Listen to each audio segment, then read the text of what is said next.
Hello, everybody, and welcome back to Beating the Odds. It is Monday, March 20th, 2023, and we are back with our NBA best bets of the day. If you're new to the channel, my name is Zach, and welcome to Beating the Odds. Hit that subscribe button, like this video, hit notification bell so you never miss a pick. We post these NBA videos every single day, along with college basketball and the NHL. There's no college basketball today. However, we are going to do a Sweet 16 Elite 8 betting preview along with futures that I'm doing. Definitely go check that out. We're 24-14 for the NCAA tournament. Pretty incredible record given how crazy this tournament's been.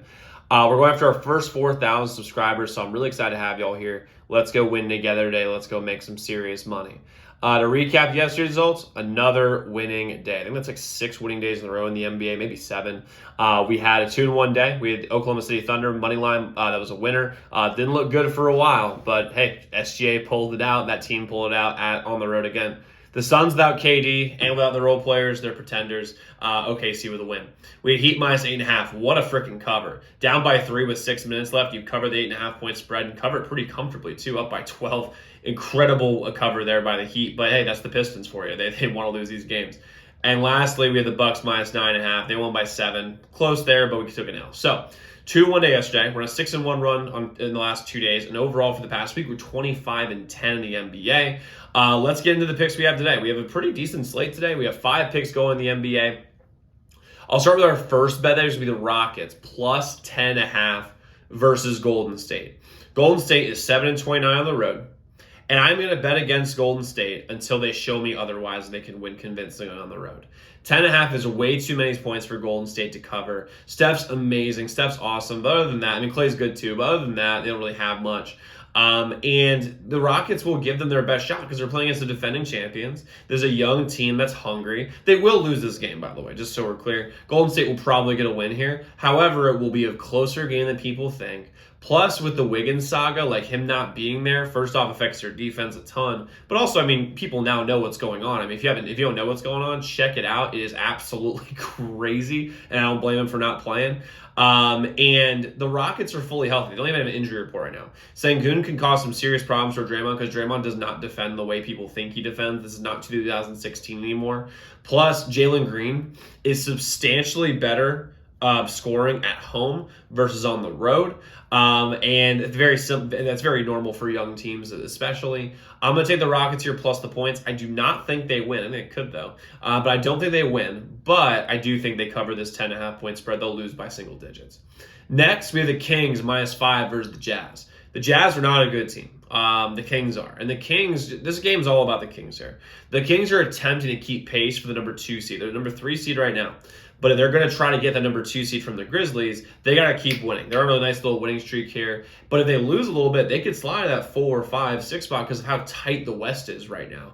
And I think the Kings come out with a sense of urgency. I think they put the pedal to the metal and really step on the Jazz's throat early. But the Jazz have Danny Ainge, and Danny Ainge wants a nice draft pick so he can lump together, either get more draft capital for some reason or put it all together for Wembanyama. And the Kings have the number 1 offense in the entire NBA. I say this all the time, but in March and early April, that means a lot because just the effort sometimes isn't there from these NBA teams. But for a team that scores 120, 125, 130 points a game, which the Kings can easily do that on a night-to-night basis, that gives them a huge advantage, and I think they're a little undersold here. I like the Kings here minus 5. Plus, like on a side note, I wouldn't be surprised if they make a run in the Western Conference, like to get to the Western Conference Finals. Like they remind me of a young Warriors. Now, be clear, this is not like they're going to win 4 chips, do what Golden State did. What I'm saying is they fit really well together. They have shooting literally everywhere. They've built their team really through the draft. I really like the Kings here minus 5, and I also like to see them make a little bit of a run in the playoffs.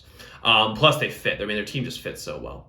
Next, we have the Grizzlies minus 1.5 versus the Mavericks. Speaking of teams that don't fit, the Mavericks, man, they're the antithesis of the Grizzlies. They are the complete and utter opposite. They do not fit together, but they have a little bit of star power.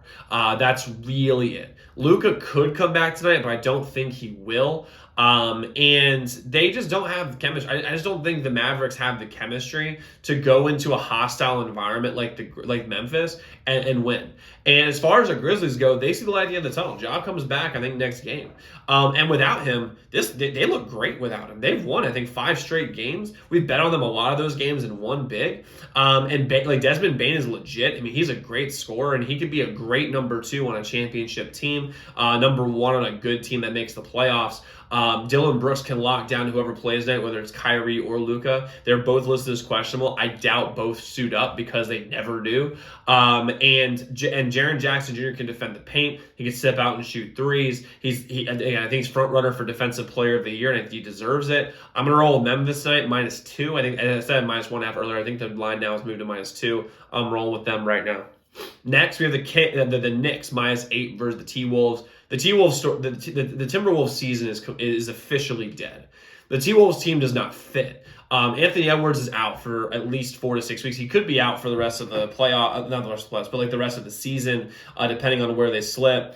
Karl-Anthony Towns is not back. The Knicks are going to roll here just for a few reasons. Number one, they're a Tom Thibodeau team, which means in March when most teams are ramping down, Tom Thibodeau is ramping up. He's forcing his team to put max effort. I know it's a novel concept, but like he's going to give max effort night in, night out. Jalen Brunson and Julius Randle, they fit very well together. I think Jalen Brunson does play tonight. And these role players, they're 3-and-D guys. I mean, they're what the modern NBA is, which is they need 2 good stars with a bunch of 3-and-D guys. Jalen Brunson and Julius Randle are not top-end stars, but they're very solid players. Plus the role players here, they just fit very well together as a team, and they give max effort. And again, so much of the NBA is figuring out who's going to give good effort night in and night out. The Knicks always good effort, good night in and night out, and I think they beat the T-Wolves here very convincingly. I think by double digits because, I mean, for God's sake, this T-Wolves team is a mess. Rudy Gobert doesn't fit with literally any team. Anthony Towns isn't playing. Mike Conley is there, but other than that, they have a bunch of weird role players. Again, just a weird fit. I'm taking the Knicks here -8.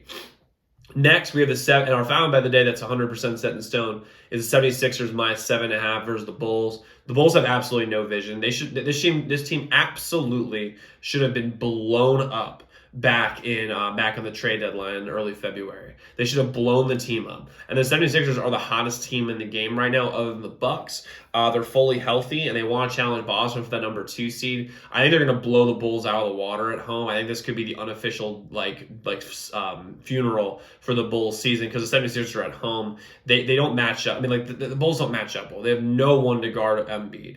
They have no one to guard a James Harden or a Tyrese Maxey. And the 76ers, they play great defense. They slow it down. I think they're going to be living at the free throw line tonight because, again, I don't think that the Bulls have the skill to stay in front of a Maxey or a Harden or Embiid.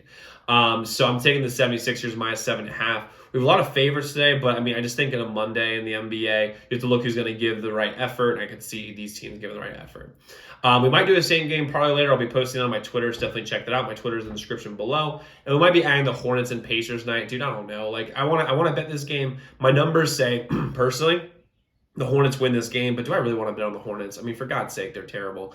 So I might add that one later. Check my Twitter for updates. So quick recap, though, of what we have. We have the Rockets +10.5. We have the Kings -5. We have the Grizzlies -1.5, or excuse me, 2. Kings -8, and we have the 76ers -7.5. So let's lock in those picks, y'all. Let's go win together today. Let's go make some money. I will see you all tomorrow. Make sure y'all check out those other videos.